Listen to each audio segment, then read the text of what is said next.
So studies have shown that there are around 325 million elevator rides each day. You will soon realize why I am talking about this. They have calculated this number through calculating the average of a single elevator, like how many rides it makes in average in one day. And that number was around 456. So that's a crazy number when you think about it in average. And they have also calculated the number of how many like rides are made throughout a period of 3 days. And they have realized that the whole world, like literally the whole population of the world, makes an elevator ride in 3 days. So 8 billion rides are made in 3 days. When you think about it, in 3 days, that's just hell of a big number, man.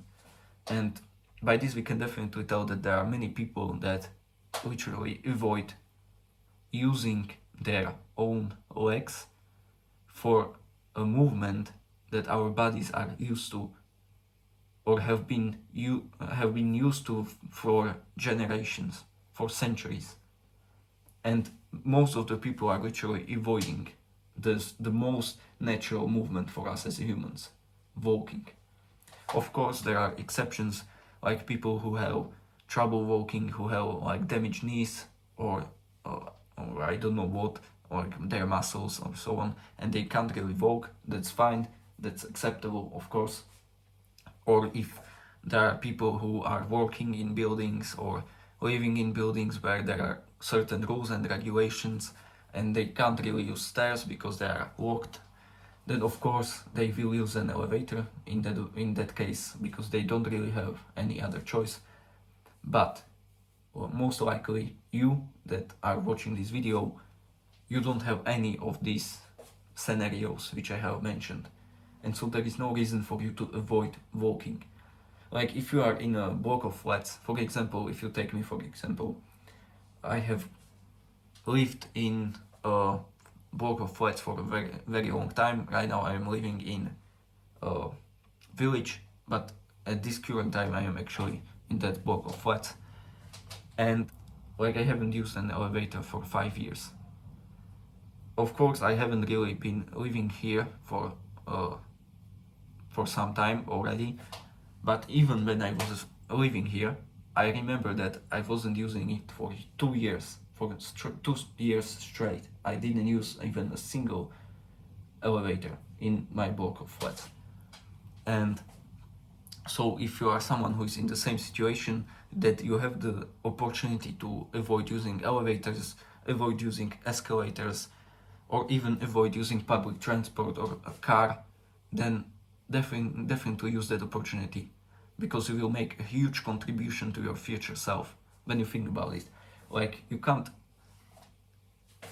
have a body which will withstand its own weight when you will be 60 or 70 years old, when you were young or in your teens you weren't moving at all. Like, you can't expect your body to be used to carrying its own weight when you are not giving it like the conditions for that.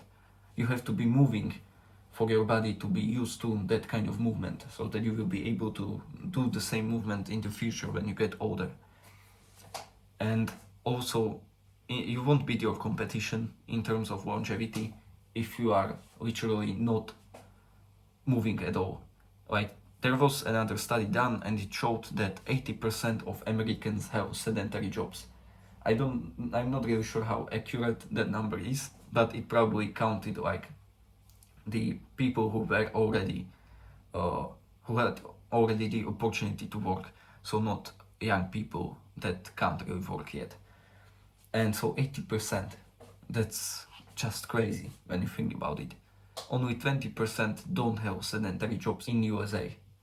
And what's worse is that even if you don't have, or even if those people don't have sedentary jobs, there is almost 100% chance that they are sitting almost all day, because that has become part of our daily routines, to sit on our couches, on our sofas, watching videos on our phones, tablets, on our notebooks, and it's just became like an unhealthy habit, became part of our daily routines. And of course, if you have a sedentary job, if you are a student and you have to sit, then that's fine. That for sure, that's fine, because I am also a student and I am also doing a business, or I am working on a business which requires for me to sit many hours on my chair. So of course, that's completely normal. But what you have to do in that situation is to compensate that all that sitting by making or by doing some sort of a movement. So either you can do cardio, or you can do, the best way how you can compensate for that is to do cardio, or by doing some sort of normal walking. Because when it comes to running, there are many like disadvantages in terms of your ankles, your knees and your back. Like if you don't have the right shoes, if you don't have the right technique, there are many disadvantages for that. But in terms of walking, you can't really go wrong about it. So if you don't have the right shoes to run or to do any sort of cardio, even though it's probably an excuse, at least go out and do some walking, because that way you will compensate for all that sitting that you are doing. So hopefully this video was helpful, hopefully it inspired you to live a healthier life, and if you are interested, you can watch this video next.